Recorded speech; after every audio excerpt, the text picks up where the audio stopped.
नमस्कार मित्रों, eleven classes के यूट्यूब प्लेटफॉर्म पे आपका बहुत बहुत स्वागत है। मेरा नाम विवेक है।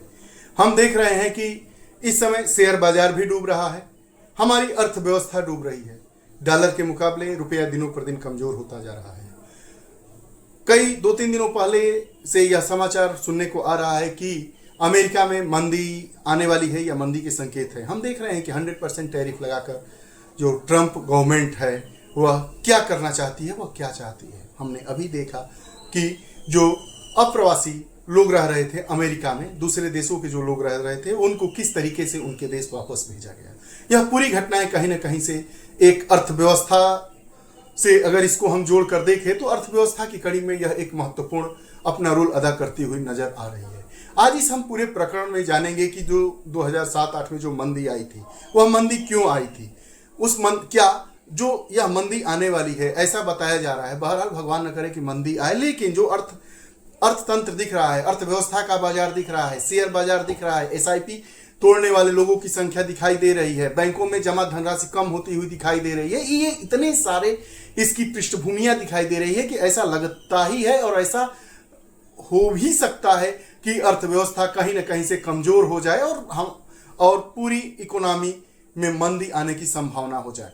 तो आज की इस पूरे वीडियो सेशन में हम इन्हीं मुद्दों पर बात करेंगे कि कैसे अर्थव्यवस्था को यह बैंक प्रभावित करते हैं। बैंक क्या होते हैं, विशेष बैंक क्या होते हैं, कुछ ऐसे बैंक होते हैं जिन पर अर्थव्यवस्था की पूरी जिम्मेदारी होती है। तो इस वीडियो सेशन में आज हम इन्हीं मुद्दों पर बात करने वाले हैं। वीडियो सेशन को प्रारंभ करेंगे, आगे बढ़ेंगे, चर्चा के प्रमुख बिंदुओं पर भी हम अपनी गहराई से समझ को प्रस्तुत करेंगे, समझने का प्रयास करेंगे। उसके पहले अगर आप हमारे इलेवन क्लासेस चैनल से नहीं जुड़े हैं तो कृपया चैनल को सब्सक्राइब करिए, बेल आइकन का बटन दबाइए ताकि जो भी वीडियोस आए उसका नोटिफिकेशन आप तक पहुंचे और आप हमसे जुड़ सके। आइए वीडियो को टाइटल को समझते हुए चर्चा के बिंदु को जानेंगे और आगे बात करेंगे। क्या होते हैं डीएसआईबी बैंक, जिनके डूबने से अर्थव्यवस्था डूब जाएगी। डीएसआईबी बैंक क्या होते हैं, वह कौन से बैंक होते हैं जो डूबे नहीं कि अर्थव्यवस्था, किसी भी देश की अर्थव्यवस्था डूब जाएगी। खबर क्या है, चर्चा में क्यों है, क्या है डीएसआईबी बैंक, कैसे होता है इनका चयन, इन्हीं 4 बिंदुओं पर हम बात करने वाले हैं। खबर या चर्चा में क्यों है, एसबीआई, एचडीएफसी और ICI remains RBI systematically important bank, इसको कहते हैं सिस्टमेटिकली एसआईबी बैंक, मतलब सिस्टमेटिकली इंपॉर्टेंट बैंक। बुधवार 2024 के लिए state bank of India, HDFC bank और आईसीआईसी बैंक श्रेणी इन बैंकों को घरेलू प्रणालीगत रूप से महत्वपूर्ण बैंक माना गया है। DSIB domestic systematic important banks के रूप में मान्यता पिछले साल की तरह ही इनको दे दी गई है। आरबीआई ऐसी मान्यताएं देता है। बैंकों की वित्तीय स्थिरता और संभावित जोखिमों की समीक्षा करने के लिए प्रत्येक साल डोमेस्टिक सिस्टमेटिक इंपॉर्टेंट बैंक्स की सूची तैयार करता है। अब बात कर लेते हैं क्या होते हैं डीएसआईबी बैंक। डीएसआईबी बैंक बड़े और महत्वपूर्ण बैंक होते हैं जिनकी विफलता से वित्तीय प्रणाली और अर्थव्यवस्था पर गहरा प्रभाव पड़ता है। इन्हें टू बिग टू फेल भी कहा जाता है। टू बिग टू फेल, जितना बड़ा उतना बड़ा फेल्योर। यह बहुत ही बड़े बैंक होते हैं, वित्तीय प्रणाली से जुड़े बैंक होते हैं, इनकी अर्थव्यवस्था में गहरी पैठ होती है। आप देखेंगे एचडीएफसी का शेयर कितना है, आईसीआईसी का शेयर प्राइस कितना है। अगर ये बैंक डूब जाते हैं तो भारत की अर्थव्यवस्था भी डूब जाएगी। वही बात कर रहा है कि डीएसआईबी बैंक बहुत ही बड़े और महत्वपूर्ण बैंक होते हैं जिनकी वित्तीय प्रणाली और अर्थव्यवस्था पर भी गहरा प्रभाव पड़ता है। विशेष प्रावधानों के तहत अधिदेशित किया जाता है आरबीआई के द्वारा। जो केंद्रीय बैंक मतलब आरबीआई इन बैंकों पर कड़ी निगरानी रखता है ताकि वे सुरक्षित रूप से कार्य कर सके और संदिग्ध परिस्थितियों में संलिप्त न हो। घरेलू डोमेस्टिक सिस्टमेटिक इंपॉर्टेंट बैंक वही कह रहा है कि जो घरेलू डीएसआईबी की पहचान देश की केंद्रीय बैंक आरबीआई के द्वारा की जाती है और अगर वैश्विक स्तर पर इसकी बात की जाए तो बेसल समिति और वित्तीय स्थिरता बोर्ड द्वारा इसको मान्यता दी जाती है। ये जो DSIB domestic systematically important banks होते हैं, इनका चयन कौन करता है। इनके चयन हेतु आरबीआई की एक प्रक्रिया होती है। आरबीआई की प्रक्रिया के तहत इस प्रकार के बैंकों का चयन किया जाता है। आरबीआई जिसको बैंकों का बैंक कहते हैं और भारत का केंद्रीय बैंक आरबीआई होता है। आरबीआई की स्थापना कब हुई थी, कमेंट बॉक्स में बताइएगा। इस पर भी एक वीडियो सेशन के थ्रू हम बैंकों के बारे में बात किए हैं, उसमें आरबीआई के बारे में बात की गई है। आरबीआई किस भारत शासन अधिनियम के तहत लाया गया था, इस पर भी बात हुई है। बहरहाल आज जानने लायक बस इतना ही है कि जो डीएसआईबी बैंक होते हैं, डोमेस्टिक सिस्टमेटिकली इंपॉर्टेंट बैंक्स जिसको कहा जाता है, वह आरबीआई एक प्रक्रिया द्वारा इस प्रकार के बैंकों का चयन करता है। बैंक के नमूने का चयन डीएसआईबी की समीक्षा होती है। RBI reserve bank of India यह तय करता है कि किन बैंकों का मूल्यांकन करना है। नियम होता है कि बैंक का चयन उसके आकार के आधार पर किया जाता है। आकार मतलब उसके बिल्डिंग का आकार नहीं, उनकी पूंजी का आकार, उनके बाजार का आकार, इस आधार पर उन बैंकों का चयन किया जाता है। बैंक का आकार क्या होना चाहिए, जो जीडीपी है, देश का जो जीडीपी है, ग्रोथ डोमेस्टिक प्रोडक्ट, सकल घरेलू उत्पाद, सकल घरेलू उत्पाद 2% से अधिक है कि नहीं, डीआईएसपी की समीक्षा में शामिल होते हैं। ऐसे बैंक जिनका सकल घरेलू उत्पाद पूरे देश का सकल घरेलू उत्पाद का 2% होता है, उसी को इस बैंक की श्रेणी के लिए समीक्षा में शामिल किया जाता है।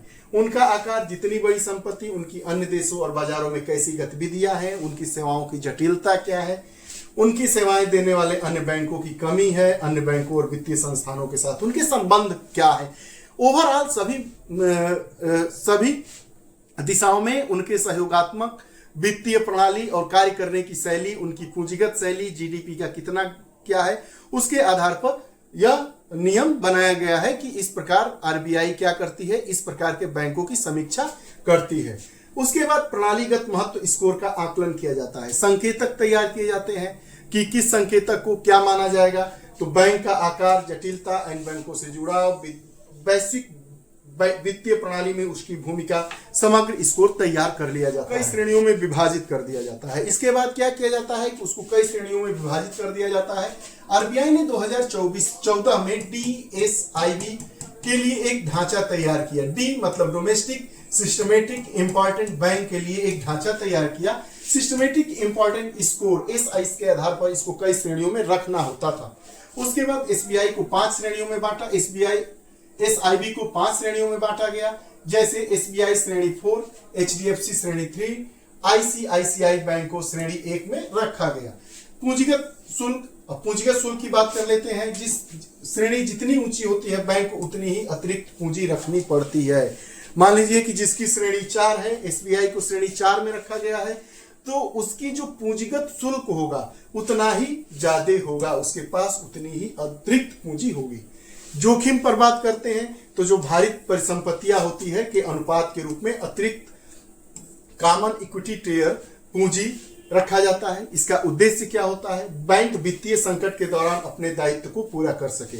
अतिरिक्त पूंजी रहेगा तो वित्तीय संकट आएगा तो भी बैंक अपने दायित्वों की पूर्ति करेगा। दायित्व मतलब कैसा, अगर कोई उस बैंक में अपना पैसा जमा किया है तो पैसे को दे देगा, निकाल देगा। अगर अतिरिक्त पूंजी नहीं रहेगी तो बैंक अपने दायित्वों का निर्वहन नहीं कर पाएगा। इसलिए जो डीएसआईबी या एसआईबी बैंक होते हैं, किसी भी देश की वित्तीय स्थिरता और देश की उस अर्थव्यवस्था को डूबने से बचाने में अपनी महत्वपूर्ण भूमिका अदा करते हैं। छोटे बैंक कम होते हैं, बड़े बैंक अधिक होते हैं, प्रणालीगत रूप से महत्वपूर्ण होते हैं। निष्कर्ष यह प्रक्रिया एक सुनिश्चित करती है कि आरबीआई एक प्रणाली विकसित किया है कि कैसे एसआईबी सिस्टमेटिक इंपॉर्टेंट बैंक्स की सूची को तैयार किया जाएगा। यह एक प्रक्रिया सुनिश्चित करती है कि बड़े बैंक जिनकी विफलता से पूरी वित्तीय प्रणाली पर असर हो सकता है, उनके पास आर्थिक संकट से निपटने के लिए पर्याप्त पूंजी है कि नहीं। इससे ग्राहकों और निवेशकों का भरोसा और वित्तीय स्थिरता बनी रहती है। डीएसआईबी डोमेस्टिक सिस्टमेटिक इंपॉर्टेंट बैंकों को उनकी श्रेणी के आधार पर अतिरिक्त पूंजी रखने की आवश्यकता होती है। अतिरिक्त पूंजी जोखिम भरी संपत्तियों के प्रतिशत के रूप में होती है। एसबीआई के लिए 0.8%, एचडीएफसी के लिए 0.4% और आईसीआई के लिए 0.20% यह परिसंपत्ति है। वित्तीय स्थिरता बोर्ड, फाइनेंशियल स्टेबिलिटी बोर्ड क्या होता है? यह ऐसे भी एक अंतर्राष्ट्रीय संगठन है। फाइनेंशियल स्टेबिलिटी बोर्ड एक अंतरराष्ट्रीय संगठन है, वैश्विक वित्तीय प्रणाली की स्थिरता और सुरक्षा को बनाए रखने के लिए काम करता है। इसका उद्देश्य क्या है? वित्तीय जोखिम की पहचान करना, उससे कैसे निपटा जाए इसके बारे में बात करना, उसके उपायों की सिफारिश भी यह करता है। दुनिया में वित्तीय संकटों को रोका जा सके, आर्थिक स्थिरता बनी रहे। और जो FSB होता है, इसकी स्थापना 2009 में की गई। G20 लंदन शिखर सम्मेलन के बाद FSB की स्थापना की गई है। और पूर्ववर्ती संगठन मतलब जो FSB बना है, इसके पहले यह FSF था, वित्तीय स्थिरता मंच के रूप में था, जो आज वित्तीय स्थिरता बैंक का रूप बोर्ड का रूप ले लिया है। ये रहा आज का पूरा यह वीडियो सेशन। हमने जाना कि केंद्रों का बैंकों का बैंक अर्थात केंद्रीय बैंक RBI किस प्रकार से डोमेस्टिक सिस्टमेटिक इंपॉर्टेंट बैंक को तैयार करता है। भारत में इस प्रकार के कितने बैंक हैं? क्या इन बैंकों के डूबने से भारत की अर्थव्यवस्था डूब सकती है या भारत मंदी में आ सकता है? हमने देखा कि जो अमेरिका की बैंकिंग प्रणाली है, वह बैंकों से एक बैंक एक दूसरे से जुड़े हुए हैं। तो अगर बड़ा बैंक क्या होता है, घाटे में चला जाता है, तो पूरे बैंक डूब जाते हैं, जिससे वहां की अर्थव्यवस्था डूबती हुई नजर आती है। भारत में उस प्रकार की कोई व्यवस्था नहीं है, लेकिन भारत में इसी प्रकार की वित्तीय स्थिरता को कायम रखने के लिए उपभोक्ताओं का भरोसा बैंकों के ऊपर है, उसी को ध्यानगत रखते हुए RBI के द्वारा इस प्रकार के नियम और इस प्रकार के बैंकों को लाया गया, जिसको हम domestic systematically important bank DSIB bank का नाम रखते हैं। SBI, HDFC, ICI इस प्रकार के बैंक हैं। हमने जाना इनका चयन क्या होता है, इनका काम क्या होता है, चयन कौन करता है।